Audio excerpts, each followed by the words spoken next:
Don't you dare lecture me like you're my mother when you're not even my real mom. Get out, you parasite.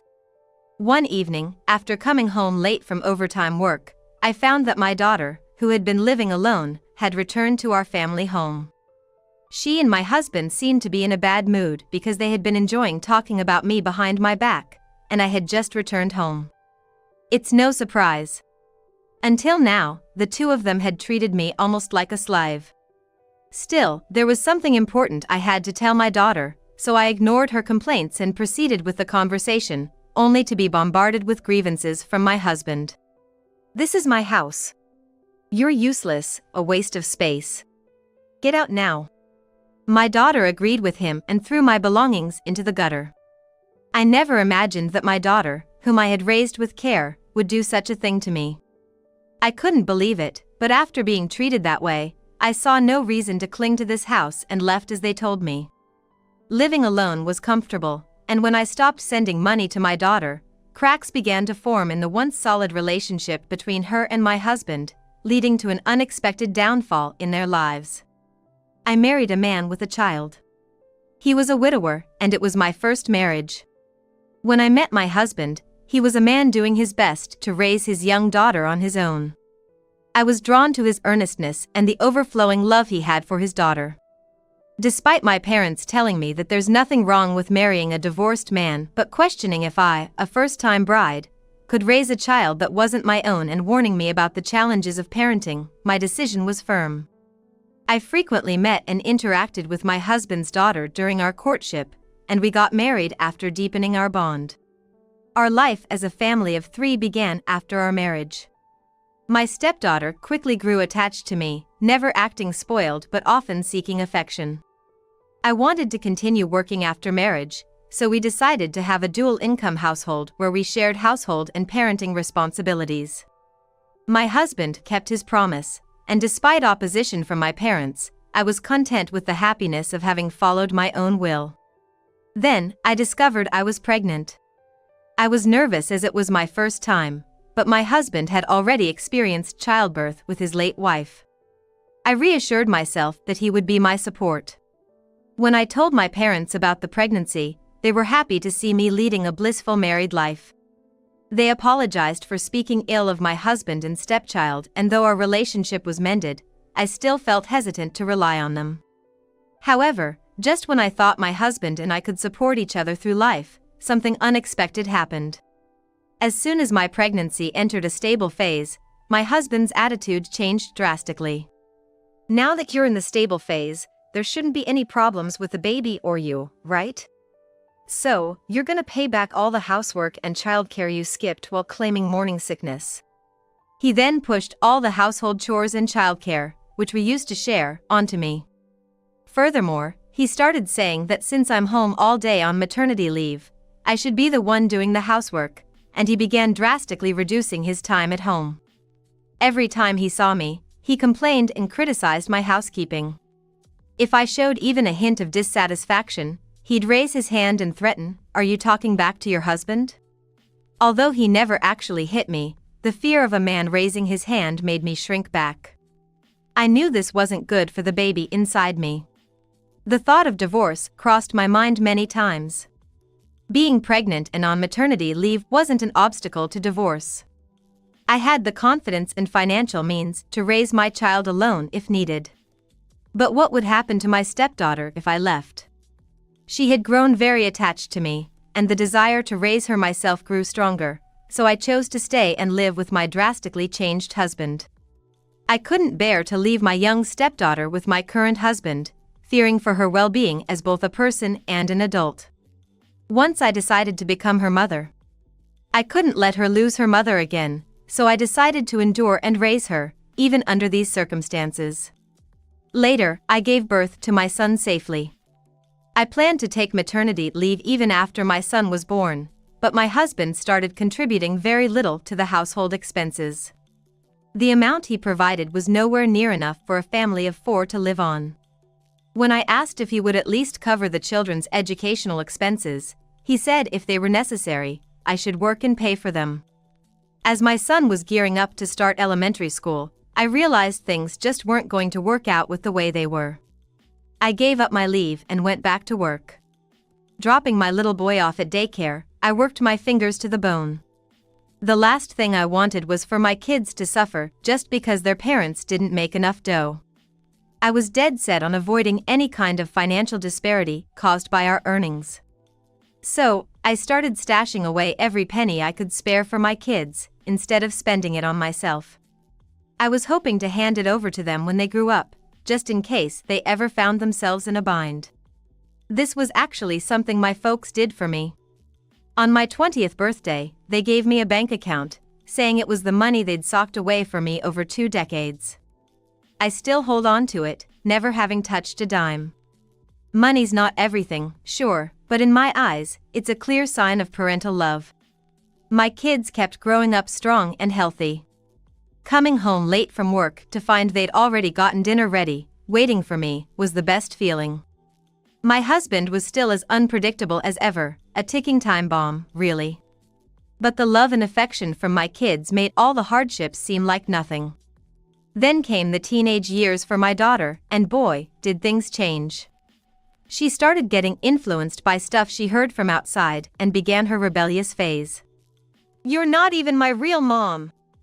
Stop bossing everyone around like you own the place, just because you got dad to leave." My husband's absences got more frequent, sometimes not coming home at all. My daughter seemed to think I was the one driving him away. He had a habit of blaming me for anything that didn't suit him, so he probably fed her some story. Even with all that, I kept hoping we'd come to understand each other someday. But as the years went by, the gap between me and my daughter just got wider and wider. This continued even after she moved out for college. When she hit her last year, it was time for her to start considering her job. And that same year, my son got into a state university out of town and started living on his own. I kept sending them both money every month, as my husband was barely chipping in at home. My earnings were the only thing keeping their allowances going. Even after it was just me and my husband, the money he brought in was barely enough to cover our utility bills, let alone groceries. I ended up footing the bill for all our living expenses. The house, which used to feel a tad snug with 4 of us, now felt hollow with just the 2 of us. My husband and I didn't talk much, and when he did, it was usually to take out his frustrations on me. When my son was home, I could distract myself with conversations with him, but now, there was no escape. I couldn't stand it anymore, watching my husband use up the groceries and household items I bought with the money I earned, like it was his right. More and more, I found myself thinking about divorce. One night, after working late, I came home to find the house unusually bright. I knew my husband was home, but then I heard my daughter's voice. She had mentioned something about celebrating her new job at a big company that morning, but it looked like they'd gotten home before me. It was rare for my daughter to be back, but they didn't seem to notice my arrival and were busy bad-mouthing me. They must have been loosened up from the dinner and drinks they had without me. I could have just left them to it, but I had something I needed to talk to my daughter about, so I went into the living room where they were gossiping about me. Seeing me, they were shocked for a moment, but then my daughter got defensive. "What? You got a problem? Can we talk calmly for a second?" "Huh? I've got nothing to talk to you about. I talk to Dad about anything important. Just go away." She grabbed my work bag and threw it into the small pond in our yard through the open window. I couldn't believe she'd go that far, and just stood there, shocked. My husband and daughter started urging me to leave. I thought, maybe I should just go if they're telling me to. I'd been thinking a lot about divorce anyway. When I glared at my husband, asking, "So, you really want me to leave?" he cowered. My daughter got even more upset seeing him back down. "Why are you getting cold feet, Dad? Haven't you been the one paying for everything for me, living in this house, and even sending me money now? This woman is just a useless burden, right? That's what you told me." "I see." So, my husband had been telling these things to my daughter behind my back. Wanting to show off in front of my daughter, he insisted that what she said was true. I was appalled that he could say such things right in front of me.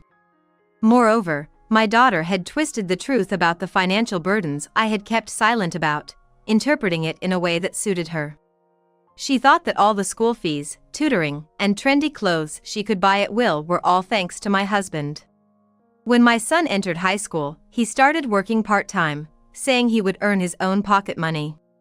He even tried to contribute a little to the household expenses, saying it wasn't much. Seeing this, my daughter should have understood that we weren't as well off as she thought. But my husband had said that it was too dangerous for a girl to work part-time, and that he would give her the money, so I complied. Additionally, I wasn't too keen on the idea of a high school girl working late at night. The reason I gave her as much pocket money as her classmates who worked was because my husband wanted me to. It was all possible because I managed the household budget to make it happen. I was disgusted by their attitude, taking everything for granted without understanding the situation. I realized there was no point in saying anything to them anymore. I told them I was leaving and placed the divorce papers in front of my husband, already filled out on my end. He seemed surprised when I mentioned this. I had been carrying the divorce papers, ready for when I made up my mind. I packed only the essentials in my travel bag and left the house. I put the bag that was thrown into the pond into a plastic bag and called a close friend who had always been there for me. I have a habit of putting my smartphone and wallet in my coat pocket. Especially when I'm in a hurry, I tend to do it without thinking. Today, after an unexpectedly long day of overtime work, I rushed home and did just that. Luckily, I have a habit of keeping my phone and wallet in my coat pocket, especially when I'm in a hurry, which saves my valuables. My friend immediately said she would come over. I called a taxi and contacted my son during the ride, telling him that it looked like a divorce was imminent. He said, "You finally made up your mind. It's for the best." Upon reaching my friend's house, I opened up about everything. My friend, who listened silently, then said, "You finally decided to divorce, huh? About time." Then she shared some news with me. I stayed at her place for a few days, but I soon decided to find a new place to live and move out. I returned to the house I had lived in to gather my belongings. I wanted to keep the visit short and also settle the divorce, so I returned with a lawyer. I had told my daughter to come home that day as I had something to discuss with her. My husband and daughter were flustered to see me with a lawyer. In front of my husband, I presented evidence of all the expenses I had covered for my daughter, from school fees and extracurricular activities to her current allowance. Seeing the bank statements showing withdrawals from my income and the household budget since I started living with my daughter, my husband started sweating and looking uneasy. My daughter quickly realized that my husband had been bragging and lying, and she glared at him with contempt. My husband, despised by my daughter, began to shrink further. "Dad never contributed financially, I get that. But that's all in the past. I've landed a job at a major company, so I won't need to rely on you anymore. Let's call it even," she said, adding that it was an adult's responsibility to care for a minor, and it had nothing to do with her. I hadn't shown her these expenses to get repayment, her defiance was within my tolerance. I just wanted to prove that I was the one providing financially. Since arguing with her would get us nowhere, I acknowledged her wish to consider it settled.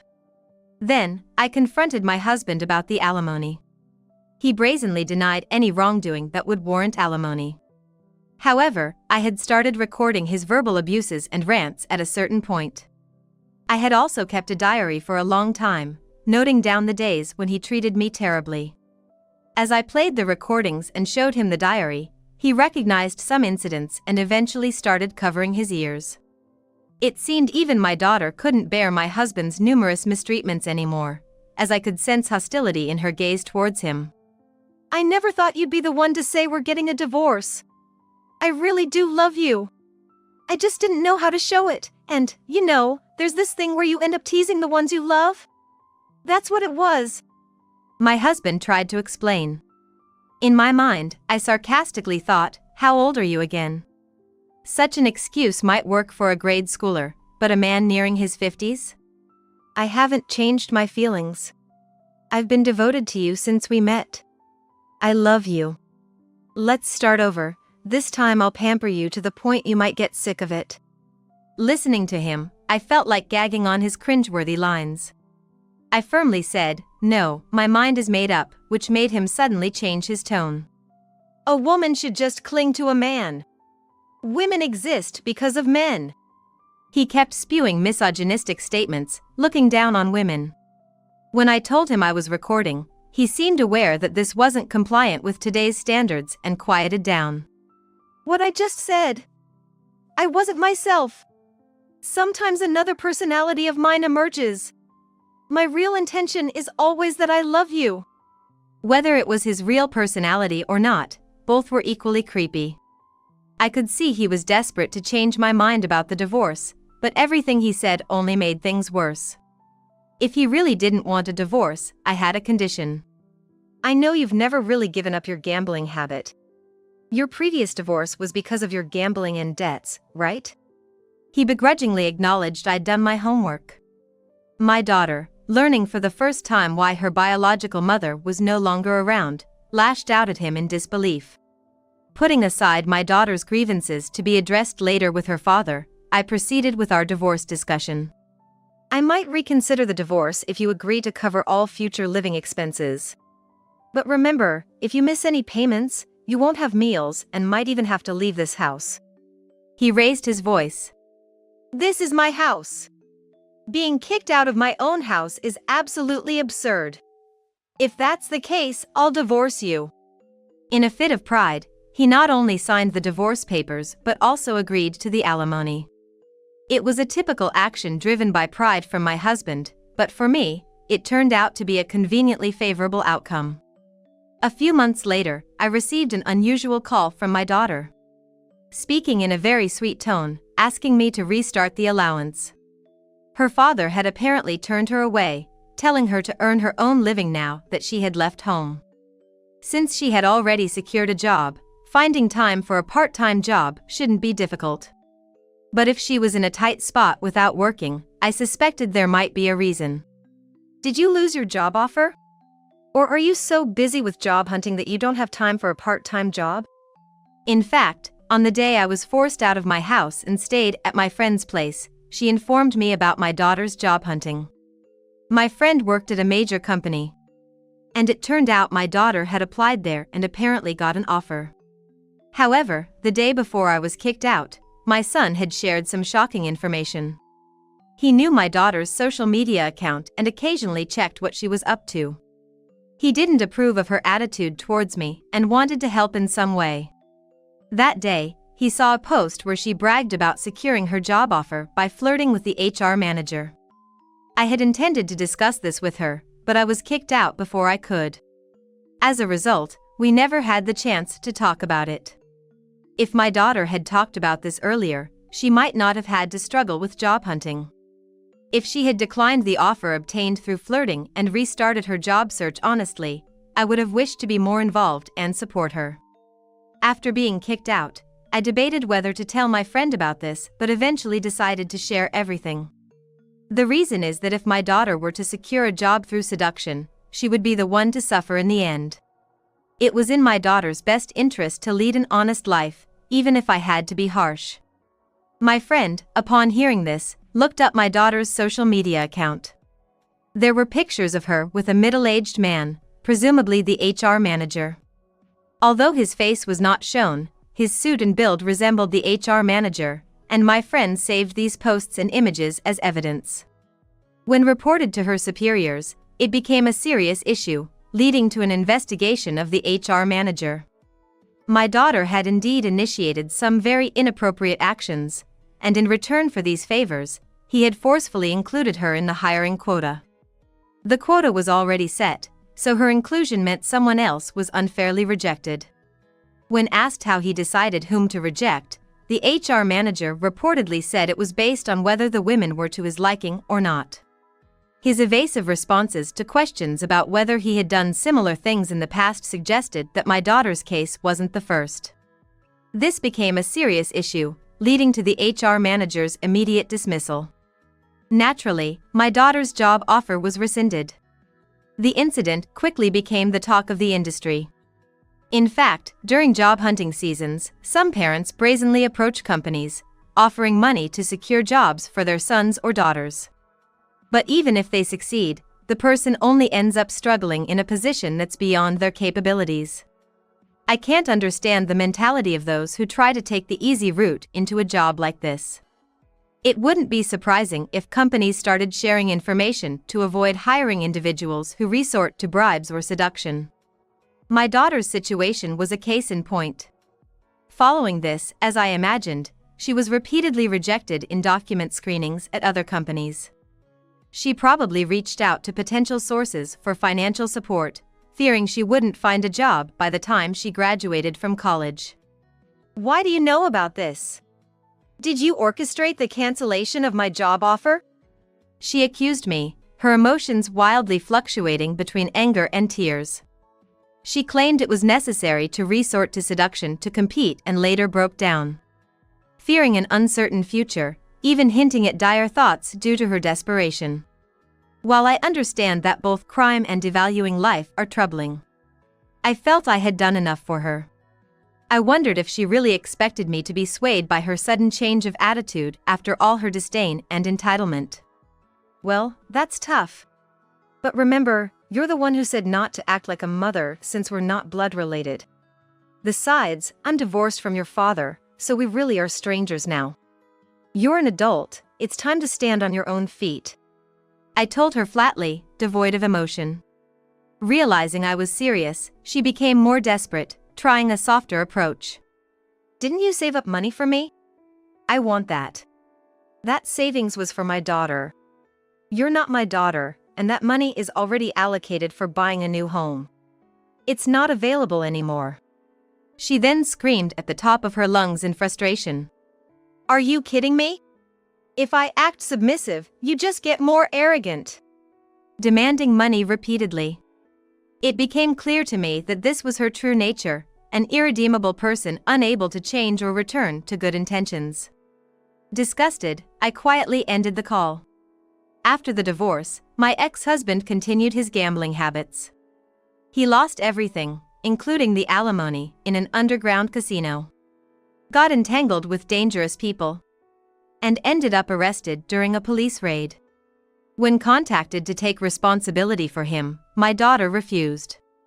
His attempt to involve a seemingly tough subordinate backfired, exposing his debts and casino involvement, leading to his demotion and eventual resignation after rumors of his bad associations spread.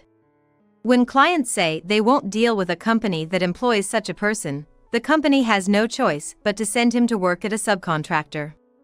However, word of what my ex-husband had done spread even there, making it uncomfortable for him. Eventually, I heard through mutual friends that he voluntarily resigned. Now, he's apparently on the run, trying to evade the massive debts he accumulated from his losses at the underground casino.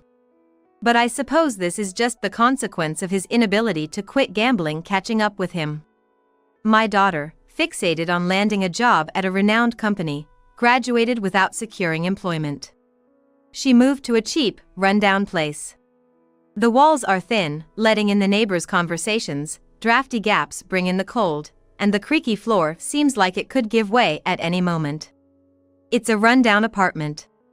She's apparently working part-time jobs, but her strange pride causes issues with other employees, leading to her not being able to hold on to these jobs for long. Eventually, she reached out, seemingly wanting to apologize, but it turned out to be another ploy for money. Feeling that it was good to have taken a step back, I thought maybe I could lend an ear to my daughter's story, at least for a little while. I decided to cut off all contact for her own good and for my peace of mind. I've made sure she doesn't know my new address and blocked her number. I thought it would be better for my daughter's independence to maintain this distance. Since my divorce, I've had a personnel transfer, so even if my daughter comes to my workplace, she won't be able to meet me. Just to be safe, I've made sure that no messages from my daughter get passed on to me. With all this, my work has become my main source of fulfillment. As for me, I've found a new purpose in my work and enjoy the peaceful scenery of my new home. Financially liberated from supporting my ex-husband and daughter. I feel more relaxed and consider spending more on myself. My son even offered to take me on a trip with his earnings, giving me something to look forward to. Nowadays, I'm living my days to the fullest, cherishing my newfound independence and tranquility.